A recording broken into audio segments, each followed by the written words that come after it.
नमस्कार दोस्तों। आज मैं फिर आपके साथ हूँ एक बहुत ही इम्पॉर्टेंट टॉपिक लेकर, जो कि है डाइट और सोरियासिस।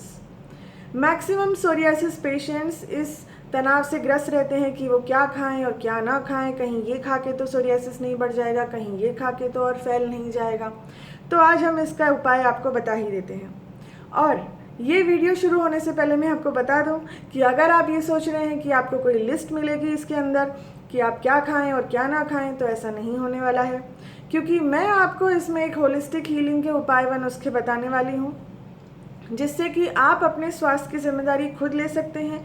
आपको किसी की भी एडवाइस पे निर्भर रहने की ज़रूरत नहीं है और आप लंबे समय तक सोरियासिस से निजात पा सकते हैं। तो इसमें से सबसे पहला पॉइंट ये है कि आप कॉमन सेंस का इस्तेमाल करें।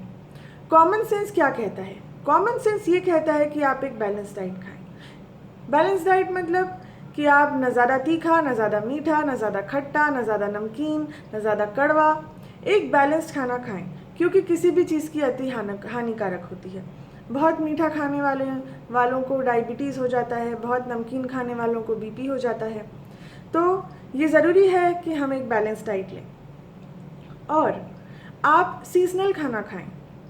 आपने देखा होगा कि आज के समय में किसी भी समय पे कोई भी सब्ज़ी उपलब्ध रहती है। और शहर में रहने वाले लोगों, जैसे कि मैं मुंबई में रहती हूँ, यहाँ के लोगों को तो पता भी नहीं कि कौन से मौसम में कौन सी सब्ज़ी आती है। मतलब गज़ब की बात है। और मेरे पेरेंट्स रहते हैं भोपाल में, तो इसीलिए मुझे पता है, मैं भोपाल में भी रह चुकी हूँ, तो मुझे पता है कि कौन सी सीज़न में कौन सी चीज़ आती है। तो सीजनल खाना खाएं। अब इंसान को तो चाहिए होता है हर सीज़न में हर चीज़ उपलब्ध हो, लेकिन अगर हम नॉन सीजनल खाना खाते हैं तो फिर हम प्रकृति के विरुद्ध जाते हैं और अपनी सेहत को बिगाड़ लेते हैं। तो सीजनल चीज़ें क्या हैं? जैसे कि आप गर्मी में खाएं आम, तरबूज, भिंडी, लौकी और सभी पानी वाली सब्जियां, जैसे कि टिंडे आते हैं गर्मियों में, वो आप खाएं। और सर्दियों में आती हैं गोभी, बीन्स, गाजर, मूली, ये सभी चीज़ें सर्दियों में खाने वाली हैं। और बारिशों में जो है आप पानी वाली चीज़ें ना खाएं, पका हुआ भोजन ही करें। और मकई खाएं आप, जो भुट्टा आता है, भुट्टा खाएं आप, भुट्टे से बनी हुई चीज़ें, दालें हो गए, चावल हो गए, मतलब आप अनाज खाएं बारिशों के मौसम में। और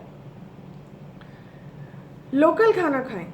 लोकल यानी कि जो आपके स्टेट में उगता है या जो इंडिया में उगता है। अभी आप बोलेंगे कि भाई चावल तो हमारा पंजाब से आता है और गेहूं तो हमारा एमपी सीहोर से आता है, तो आप उसी देश में उगने वाला ही खाना खाइए। क्योंकि ओवरऑल मौसम इंडिया का एक जैसा ही रहता है, सिर्फ पहाड़ों में चेंज होता है क्योंकि वहाँ पे बर्फ़ होती है। तो आप लोकल खाना खाएं। अगर आप सोचेंगे इंडिया में बैठकर आप इटालियन पिज़्ज़ा खाएं या अमेरिकन बर्गर खाएं या फिर जो है आप स्पेनिश सलाद खाएंगे, तो फिर आपको उससे सेहत नहीं मिलने वाली है। क्योंकि ये खाना वहीं के लोगों के लिए अच्छा है, क्योंकि वो वहाँ के लिए लोकल है और वो उसको फ्रेश बनाते हैं। इंडिया में आप जैसे देखेंगे कि पिज़्ज़ा बेस उपलब्ध रहता है, ब्रेड्स उपलब्ध रहती हैं, लेकिन वहाँ पे ऐसा नहीं है। पिज़्ज़ा मतलब कि वहाँ पर फ्रेशली वो लोग घर पे बनाते हैं पिज़्ज़ा बेस और उसको फ्रेश बेक करते हैं। वहाँ पे मोज़रेला चीज़ फ्रेश अवेलेबल होता है, जैसे कि इंडिया में पनीर अवेलेबल होता है। तो उन लोगों के लिए वही खाना हेल्दी है, लेकिन आप वही खाना इंडिया में खाएंगे तो वो हेल्दी नहीं है, क्योंकि यहाँ पे आर्टिफिशियल सॉसेस वगैरह इस्तेमाल करके चाइनीज़ खाना भी बनाया जाता है और चीज़ भी कई दिनों का रखा हुआ होता है जो कि ताज़ा नहीं होता है। तो आप विदेशी खाने का त्याग करें और इंडिया में जो उगता है, जो यहाँ का लोकल खाना है, दाल, चावल, सब्ज़ी, रोटी, वही आप खाएं। क्योंकि एक और चीज़ से आप समझिए इस बात को, हर जगह का ज़मीन, पानी, हवा, वातावरण सब अलग होता है और उसी के हिसाब से वहाँ की मिट्टी में उपज होती है, वहाँ पे चीज़ें उगाई जाती हैं। और आप भी इसी वातावरण में जब रह रहे हैं तो आपको प्रकृति से अपना तालमेल बिठाना है। अगर आप ये तालमेल नहीं बिठाएंगे तो आप अपनी सेहत से हाथ धोएंगे, ये आप बात जान लीजिए। और आप घर का बना खाना खाएं। क्यों खाएं? आप कहेंगे बाहर तो हमें बहुत ही स्वादिष्ट खाना मिलता है। घर का खाना बना खाइए क्योंकि जो बाहर खाना बनता है, जो तली हुई चीज़ें होती हैं, वो सभी जले हुए तेल में पकाते रहते हैं। वो तेल पूरा काला पड़ चुका होता है, फिर भी उसमें वो लोग चीज़ों को पकाते हैं, तो उससे आपके बॉडी में टॉक्सिन्स जाते हैं। और रोड साइड खाना ना खाएं। क्यों ना खाएं? क्योंकि आप देखते हैं रोड पे इतनी गाड़ियाँ चलती हैं, धूल उड़ती हैं, कोई छींकता है, कोई खांसता है, और वो सब उस भोजन में जाता है जो आप खा रहे हैं। तो आप रोड साइड का खाना मत खाइए।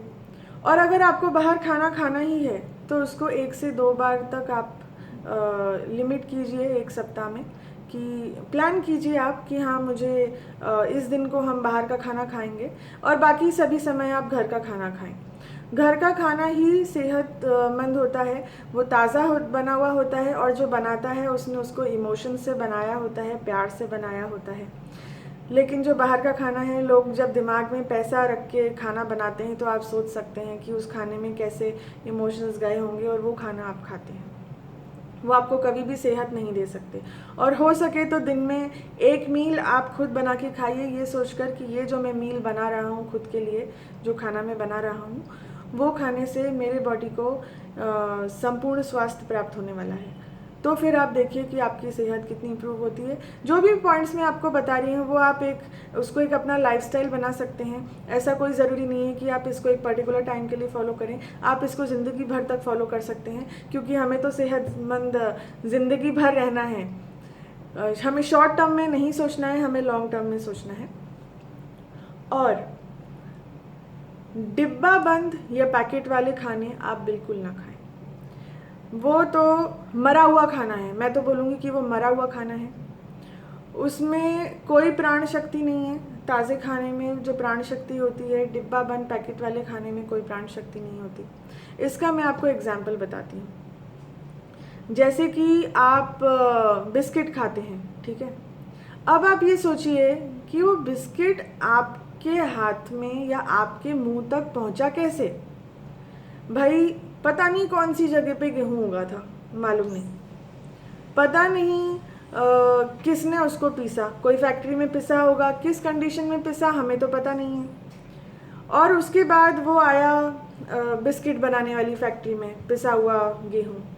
वहाँ पे जो है वर्कर्स लोगों ने मिलके उसका एक आटा तैयार किया, उसके अंदर बेकिंग सोडा डाला, और उसके बाद जो है उसको थोड़ी देर के लिए रखा जाता है, और उसके बाद बेक किया जाता है। उसके बाद उसको बेक किया गया, बेक करने के बाद में उसको क्वालिटी चेक हुआ, फिर क्वालिटी चेक के बाद में उसको पैकेट्स में पैक किया, फिर पैकेट्स में पैक करके उसको कार्टन में डाला, कार्टन में डाल के फिर उसको जो है उन लोगों ने होलसेलर को सप्लाई किया एक गाड़ी के अंदर। बहुत सारे लोगों ने उसको उठा के रखा, इधर उधर रखा। उसके बाद होलसेलर से जो है रिटेलर तक आया है, रिटेलर के भी कितने लोगों ने हाथ लगाया होगा उसको, और उसके बाद जो है उसको रिटेलर के शेल्फ में रखा गया, और वहाँ से आपने ख़रीदा, फिर आप अपने घर में लाया और आपने उस पैकेट को खोल के खाया। कितने लोगों का हाथ उस खाने पे लगा जो आप खा रहे हैं? माँ के हाथ का बना हुआ खाना इसीलिए अच्छा लगता है क्योंकि वो प्रेम से बनाया जाता है। अब आप सोच लीजिए कि ये जो एक 10 रुपये का जो बिस्किट आप खा रहे हैं, इतने लोगों से जो घूम कर आया है, उसमें क्या प्राण बचा होगा? मरा हुआ खाना है, आप मत खाइए उसको, बिल्कुल बंद कर दीजिए। कोई भी चीज़ जो पैकेट में आती है आप उसको मत खाइए। हाँ, कभी कभार आपने खा लिया एक आध बार, वो चलता है, वो ठीक है, सामने पड़ा हुआ है, आपने कभी खा लिया, किसी के घर पर गए, उसने आपको ऑफ़र किया तो खा लिया, वो चलता है। लेकिन आप अपने घर में ये सब सामान मत लाइए। आपके घर में ये सामान आएगा, आपके ही पेट में जाएगा, तो आप नमकीन, चिप्स और बिस्किट और जितने भी चीज़ें पैकेट में आती हैं, रेडी टू ईट, मैगी हो गया, नूडल्स हो गया, ये सब आप घर में मत लाइए। आप ताज़ा प्राण वाला खाना खाइए, जो खाना जिंदा है और आपकी सेहत को जो जिंदा कर सकता है, जो सेहत आपकी मर चुकी है उस सेहत को जिंदा कर सकता है। और आखिर में मैं ये बताना चाहूँगी कि एक कहावत है, पेट साफ तो बीमारी माफ। अगर आपका पेट साफ है तो आपके शरीर में कोई बीमारी नहीं टिक सकती। 90 से 99% जो बीमारियां हैं वो पेट की वजह से ही होती हैं, क्योंकि जो खाना आप खाते हैं वो आपके आंतों से ही बॉडी में न्यूट्रिशन एब्जॉर्ब होता है। जब भी न्यूट्रिशन की कमी होती है बॉडी में तो शरीर बीमार पड़ता है। तो आप ये देखें कि आप हाई फाइबर खाना खाएं, थोड़ा कच्चा खाना खाएं और थोड़ा जैसे पालक हो गया, हरी सब्जियां खाएं, जैसे आपको लगे पका के खाएं। लेकिन और जैसे आटा आप इस्तेमाल करते हैं उसको बारीक ना पिसाएं, उसको आप थोड़ा जाड़ा पिसाएं जिससे कि उसका फाइबर बना रहे और आपका जो पाचन तंत्र है वो स्वस्थ रहे।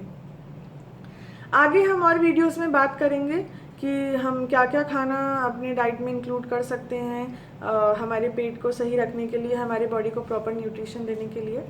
और बने रहिए, ये पहला ही भाग था डाइट के ऊपर, मैं और 4 भाग अपलोड करूँगी, तो वो भी आप ज़रूर देखिएगा।